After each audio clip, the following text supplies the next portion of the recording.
शिवसेना महिला आघाडी नेत्या अनिता माळगे यांनी माजी गृहराज्यमंत्री सिद्धाराम म्हेत्रे यांच्यावर गंभीर आरोप केले आहेत। त्यांनी आरोप केला आहे की जिल्हा परिषद गटातील एबी फॉर्म संदर्भात म्हेत्रे यांच्याकडून जीवे मारण्याच्या धमक्या दिल्या गेल्या। माळगे यांनी याबाबत ऑडिओ व्हिडिओ पुराव्यांचा दावा केला आहे। त्याचबरोबर माळगे यांनी म्हेत्रे यांच्यावर आरोप केला की त्यांनी दबाव आणला की जर अनिता माळगे यांना बोरामणी झेडपी गट दिला तर ते संपूर्ण 9 झेडपी गटातून बाहेर पडतील असा इशारा दिला। याबाबत माजी मंत्री सिद्धाराम म्हेत्रे यांनी सर्व आरोप फेटाळले असून स्वतःला निर्दोष ठरवले आहे। यापूर्वी उपमुख्यमंत्री एकनाथ शिंदे, उद्योगमंत्री उदय सामंत आणि श्रीकांत शिंदे यांची मुंबईतील बैठकीत बोलणी झाली होती। या बैठकीत म्हेत्रे यांना बोरामणी जिल्हा परिषद गट देण्याची हमी दिली गेली होती आणि बी फॉर्म देखील मिळाले असल्याचे त्यांनी सांगितले। सर्वांना जय महाराष्ट्र।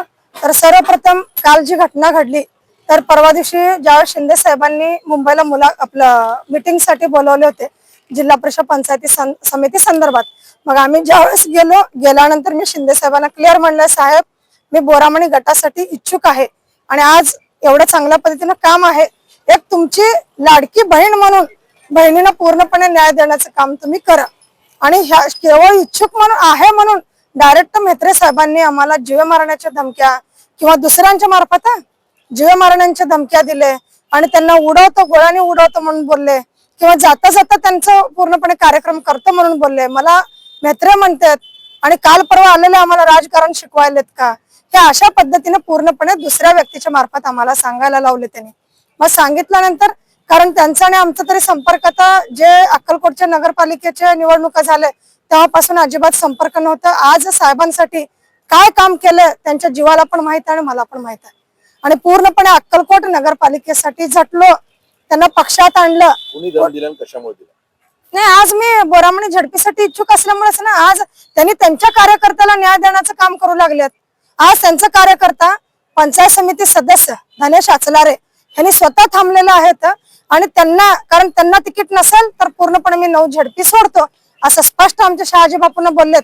वरिष्ठांनी बी फॉर्म माझ्या हातात दिल्यानंतर देखील वरिष्ठांचा आदेश डावलून पूर्णपणे ह्यांनी स्वतःच्या एक काय म्हणतात स्वतःच पूर्णपणे एक बाळाच्या हट्टासाठी ही भूमिका साहेब घेणं मला अपेक्षित नव्हतं। कारण कुठेतरी माझ्या बाबतीत तर आज साहेबांसाठी आपण काय केलं काय नाही केलं नाही अजून तर म्हणजे नाही, पण त्याबद्दल मी काय असेल ते मी निर्णय घेते। कारण आज मला त्यांनी मुली समान मानले होते, मी पण त्यांना वडिलांसमान मानले होते आणि कुठेतरी साहेब आता एवढ्या म्हणजे ह्याच्यापासून लांब होते तर त्यांना त्याची माहिती तुम्ही उपमुख्यमंत्र्यांना दिली का? मी उपमुख्यमंत्र्यांना साहेबांसमोरच बोलले ना, डायरेक्ट त्यांच्या समोरच बोलले मी। आणि आज ह्याचे पुरावे तर आपल्या जिल्ह्याचे जेवढे होते त्या मीटिंगला उपस्थित, ते सर्व मीटिंगला उपस्थित असलेल्या लोकांचं पूर्णपणे तुम्ही बाईट घेतलं तरी पण चालेल, त्यांच्या समोर मी शिंदे साहेबांना बोलले। त्याच्या आधी पण मी श्रीकांत दादांना आणि श्रीकांत दादांच्या वयस्टींना पूर्णपणे कानावर घातले अशा प्रकारचं घटना घडलेला आहे म्हणून। साहेब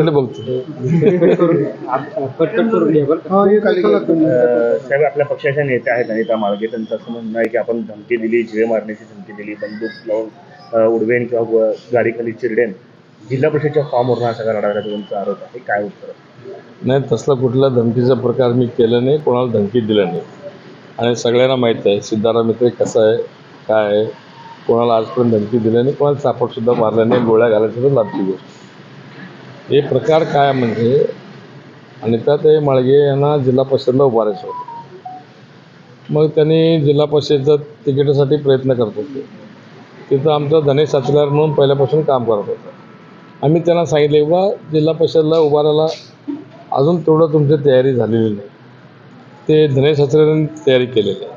मी जिल्हा परिषदला तुम्हाला उभा करून एक शेत घालवण्यापेक्षा कशाला हे करता, म्हणून त्यांनी त्याला मला तिकीट आता मिळत नाही म्हणून तिने गोंधळ सुरू केलेलं आहे। असलं काहीतरी दबाव आणून वरच्या लोकाला म्हणजे मुलाखत दिलं तर वरच्या लोकांपर्यंत जाईल असं तर परवा त्याने मिटिंगमध्ये पण मुंबईमध्ये त्यांनी शिंदे साहेबांसमोर हे सगळं सांगितलेलं आहे त्यामुळे तिथं असलं तरी ते त्यांनी काय म्हणले बाबा तिथलं जे लोकल आहेत जे लोकांना निवडून आणण्यास सक्षम आहेत किंवा तिथले जे सक्षम उमेदवार आहेत त्यांना तिकीट द्यायचं आहे।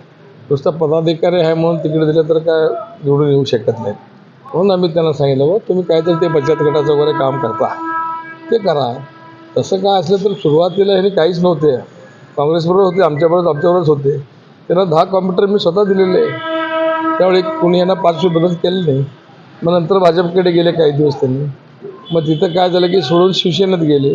मग शिवसेनेत गेले तर ते शिवसेनेमध्ये आपले आदरणीय नेते एकनाथ शिंदेसाहेब मुख्य नेते, दयाळू नेते आहेत ते. बाबा एक महिला काम करते म्हणून सपोर्ट करायला म्हणून त्यांनी सपोर्ट केले आणि श्रीकांत दादांनी सपोर्ट केले.